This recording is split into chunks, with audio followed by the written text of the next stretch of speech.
What was the name of that? It's called Tam Lin. It's a Scottish fiddle tune. That's super cool. It's easier on fiddle than it is on guitar. I imagine it probably is, because you're probably not having to move as many times of positioning. Well, welcome all, and cordially, fuck you. That's the title of the show tonight, by the way. Not we're glad you're here. It's kind of all about snark tonight. The mockery, insults, taunts. Yep. Bad things you say to people to hurt their feely bits. Yep. Last week we covered who's who in hell. We covered the big differences between what I knew from the old days and what's going on now in Fifth. We also covered the Pie Fiend, which I love and adore. The Hearth Fiend, which was a lot of fun too. Mm-hmm. We're repositioning cameras for production mistress here. Okay, cool. We're going to keep on rolling. Other than that, everything was pretty much, it's kind of what it was. We're going to cover trolling tonight. We're going to cover subjects like things your DM hates. And this time we have people who are here that I can talk to specifically. We're going to cover things that your players hate. And, y'all can talk about us behind our backs. We're going to cover, we're going to do another pin cushioning episode. And we're going to work on why can't monsters use foul words? Why can't they use taunts and verbal spells and things? We're also going to get into some bardic inspirations. We're going to talk about some cool stuff way back in the day, maybe even some old Dr. Demento things for that matter. Who knows? But for right now, we're going to go directly into our first block. And I called it the old great big bad shit talk. And one of the things I wanted to touch on too with that whole thing was appropriate times to be snarky with your character. You do run into players, there's always that guy in the group that, you're doing your exposition, the king is giving a speech and stuff, and you get the one guy in the party that's like, I'm going to pickpocket him. Or I'm going to yell out, some rude thing, to the big bad guy or whatever. Well, Josh isn't here, so I can't talk about him. And so I think I got Ian. There are times when insulting an NPC is hilarious, and then there are times when it's almost a guaranteed party wipe. This is going to be a thing that, okay, you're starting a fight that you really shouldn't be starting. I've done it myself. On occasion. He never. No. I hear Jerry laughing over there. I tried to intimidate a group of troglodytes, and because there were a lot of them, and didn't really want to fight them that bad. And then so hold on. Let me listen. You didn't want to fight them, but the idea of let's piss them off came to mind. Well, the idea was that I had in my head was, these guys are superstitious and stuff. They cast some spells and whatnot. I was thinking, okay, well, you wanted to C-3PO them. I wanted to convince them that they were outclassed. You wanted to C-3PO them. And they were getting annoyed up until one of the other party members threw a torch at the leader, and it was probably going to be a fight anyway. But yeah, that's one of the things I wanted to get into was, when is it appropriate to, insult the NPC, and are you doing it in character, or are you doing it just because you're a shitty human being? Because you think it's funny. Right. Like, would your character actually do that? Well, yeah, no, your character is probably not going to insult that dragon. Right. I mean, they're already going to be, soiling. They're going to be soiling their armor already. There has to be a certain suspension of disbelief and a certain belief to make the game work as a role-playing game. It's funny. One of the things that I was talking about, that I've always talked about with certain characters is the idea of insulting them in the proper time, or something, odd off the wall that makes them, stop. That's the old, taunt, feint, stab, right? Mm-hmm. Well, this is hilarious. I read this joke today. It's one of the few jokes I've read that's about Donald Trump that I actually like and found genuinely funny. Mm-hmm. And it was that there was a new FBI guy working in the White House for the very first time. And he's standing inside the Oval Office, and a guy walks in with a gun, and he goes to shoot Trump, right? Just point blank range. And the guy looks up and screams, "Mickey Mouse!" And the guy stops and looks up for a second, and all the FBI's jump him. And they push him and take him away and drag him off. And the section commander walks up and says, "Man, that was wonderful thinking. And why Mickey Mouse? Sorry, I panicked. I meant to say Donald Duck." Yep. But the point is, that's the idea behind the whole taunt, feint, Yep. and hit. And you know, there's 1,000,001 ways you can work that in. You can always, you know, incorporate your standard prejudice in your games. Dwarves don't like elves. Elves think dwarves are hairy and smelly. Half-orcs are just, you know, crude in general. And no one likes halflings because they pick their nose and cook well. But there's definitely a line there, and I think as a player you need to understand where that line is. Are you making jabs at the the knife ears in the party, or are you just being a jerk to the player? Yeah, and there's a definite that line's getting finer and finer and closer and more razor thin by the day, and I don't think it's necessarily a bad thing. I think that line getting smaller and much more defined is a good thing for us as human beings. Yeah, it's weird to say this, but in like a D&D game, it's not necessarily casual racism, but it does add to the story if done appropriately. Right. And again, though, you have to understand that you can't attack the people who are doing it. You have to work on the character. The character has to work it. Ian standing here looking at me with that hairy eyeball. Ian and my friend Joseph were responsible for one of the coolest sets of moments. Yes, he's already celebrating. They had a pair of elves in that game. And one was a high muckety muck grand poobah of upper butt crack elf. And one was your half elf, right? And the upper poobah butt crack guy was always picking on the half elf. Oh, you're just scum and everything else. Because, you know, traditionally in a lot of settings, half elves are viewed like, you know, like dogs. And they both ended up dying. But they both ended up dying well.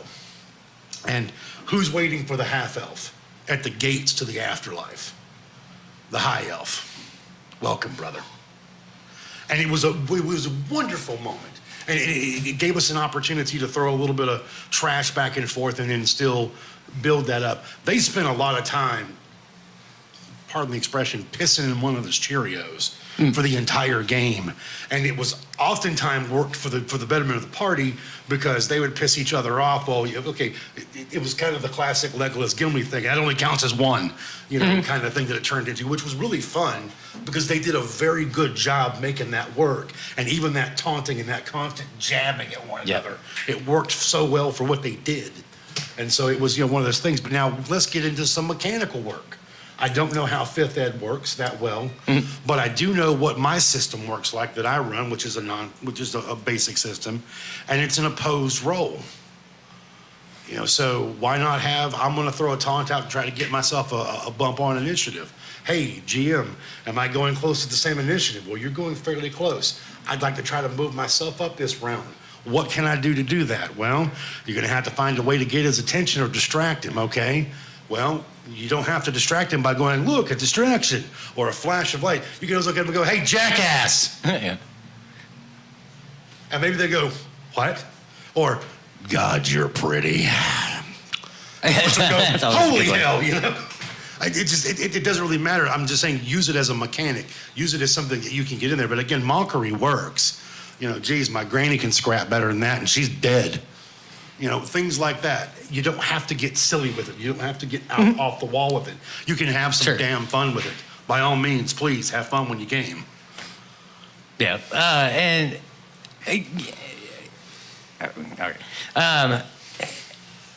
yeah, I think there's a lot you can do there. And as a DM, it's kind of, you know, the DM's call to decide, you know, okay, well, this player, they came up with a cool idea and came up with a cool insult that, you know, maybe the NPC, you know, got distracted. And you can totally do that with like an opposed roll, like an opposed charisma roll.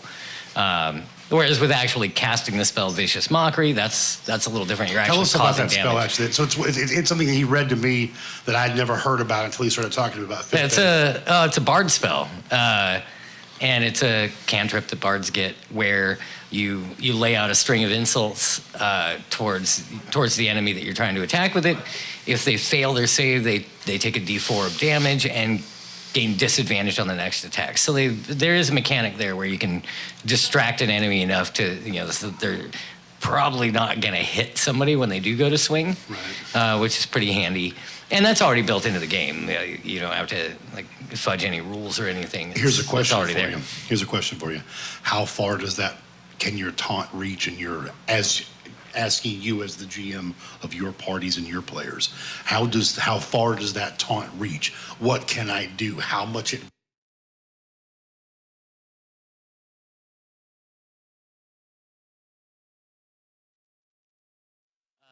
Can I actually cause a catastrophic failure in the combat? Can I cause somebody to trip? Can I cause somebody to turn away from an enemy and take a disadvantaged shot? What can I do in your world? That's that's not really built into it.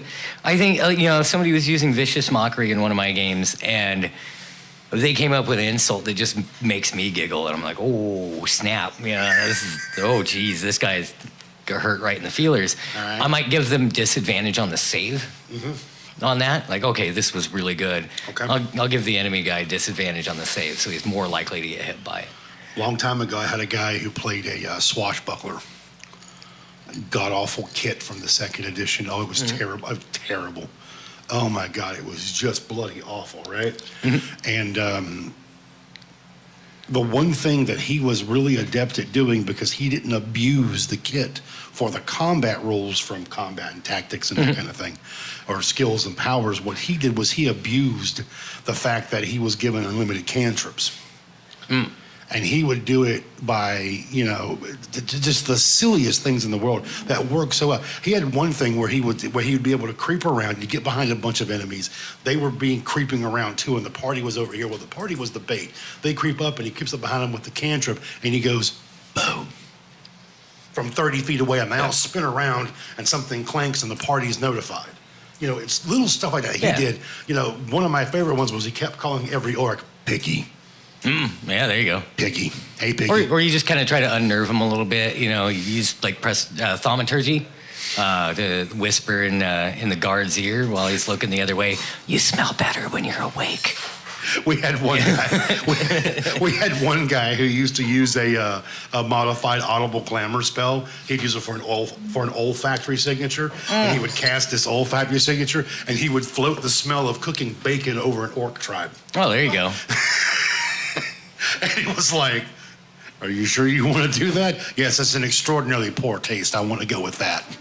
And that's what they did. It was things like that. So, like I said, it can be a lot of fun without being, too terrible. Or you fling a fart smell at them and ask them if they smell popcorn.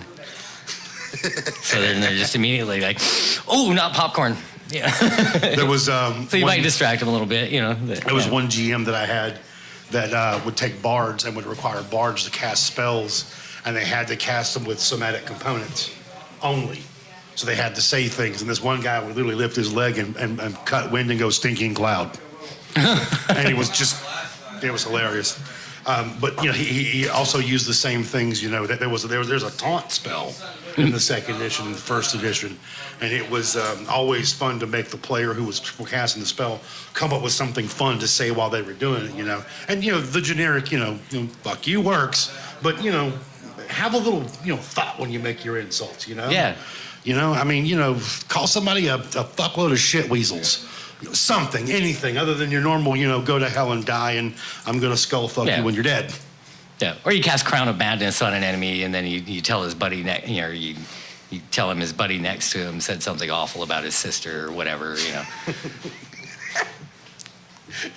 Your mother was unkind. Now, we're gonna move along here, Mr. Dave. You said you had something snarky. Oh, for a song. Well, I guess it's not really snarky, but yeah. Or a little punny. A little punny? Yeah. Okay. Yeah, a little seafaring song. Oh boy, I get to hear this. Oh, okay, no. You know the old saying of he who would pun would